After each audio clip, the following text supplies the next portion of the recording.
আসসালামু আলাইকুম রহমতুল্লাহি ওয়া বারাকাতুহু। প্রিয় গাইস, আপনারা সবাই কেমন আছেন? আমি এই মুহূর্তে চলে যাচ্ছি দোহার সবচেয়ে সুন্দর এলাকা লুলুয়াতে। আর লুলুয়া যাওয়ার রাস্তা হচ্ছে এই যেখান দিয়ে হামদ হসপিটালের কোল ঘেঁষে যে একটা রোড আছে, এই রোড দিয়ে সিঁড়ি দেয় ইনশাল্লাহ রাইট দিয়ে এখন আমি চলে যাব। এই রোড দিয়ে আপনি কাতারের সবচেয়ে সুন্দর সুন্দর সিটিগুলো দেখতে পারবেন। এই রোড দিয়ে আপনি চলে যেতে পারবেন লোসাল সিটি। এই রোড দিয়ে আপনি চলে যাবেন সুক ওয়াকেফ। এই রোড দিয়ে আপনি চলে যেতে পারবেন আপনার কাতারা। এই রোড দিয়ে আপনি চলে যেতে পারবেন লুলুয়া। এই রোড দিয়ে আপনি চলে যাবেন লেগুনা মল। আপনি সব জায়গাতে এই রোড দিয়ে যেতে পারবেন।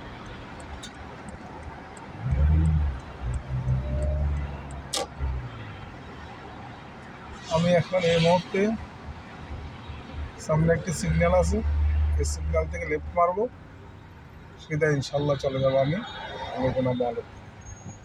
প্রিয় বন্ধুরা, এই শহরটা কেমন লাগে আমি আপনাদেরকে দেখানোর জন্য চেষ্টা করি।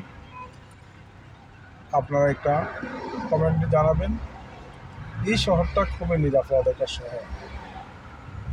এই শহরের আইন শৃঙ্খলা অনেক সুন্দর। তাদের আইন শৃঙ্খলাগুলো খুবই স্ট্রং। এদেশে অপরাধের মাত্রা জিরো। এদেশে কোনো অন্যায় হয় না। অন্যায়কারী যে হোক তাকে কোনো ছাড় দেওয়া হয় না, তাকে সাজা পেতে হয়। এই জন্য কেউ এদেশে অন্যায় করে না, অন্যায় করতে ভয় পায়। এটা হচ্ছে একটি পার্ক, এটা একটা সুপার মার্কেট। দেখেন, এটার ভিতরে একটা মার্কেট করে দিতেছে, দেখতে কত চমৎকার। আল বিদা পার্ক। আপনি আপনার সন্তানকে নিয়ে আল বিদা পার্কে আসবেন ঘুরতে। ভিতরে অনেক সুন্দর এই বিদা পার্কের।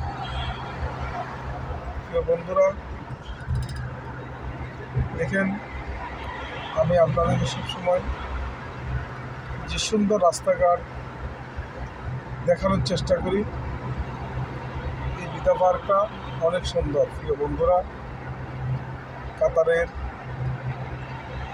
সব কিছু সুন্দর। এই যে আপনারা একটা মসজিদ দেখতে পাচ্ছেন, এই মসজিদটা হচ্ছে কাতারের কেন্দ্রীয় মসজিদ, কেন্দ্রীয় জামে মসজিদ। এটা হচ্ছে আব্দুল ওয়াহাব মসজিদ। আমি গত জুমে এখানে নামাজ পড়েছি।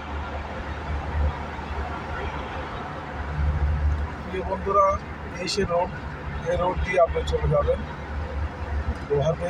এই কাতারা, লুলুয়া, লেগুনা, লোসাল, পাবনা, সব সিটিগুলা সুন্দর সুন্দর সিটিগুলো, কর্নিশ, এই রোড দিয়ে আপনি পাবেন। রোডের সাইডে দেখেন কত সুন্দর ফুল গাছ তারা সাজিয়ে রেখেছে, কত সুন্দর আইল্যান্ড। তাহলে এই যে এত সৌন্দর্য, এটা কি আপনার আমাদের দেশের সরকারের কি চোখে পড়ে না? চোখে পড়ে, কিন্তু আমাদের দেশের সরকারগুলো দুর্নীতিতে তারা চ্যাম্পিয়ন হয়ে যায়। তারা কিসের উন্নয়ন করে? তারা তো চুরি করার তালে থাকে। তারা দেশের টাকা নিয়ে বিদেশে নিয়ে বিলাসবহুল জীবনযাপন করে। এটি হলো তাদের চরিত্র।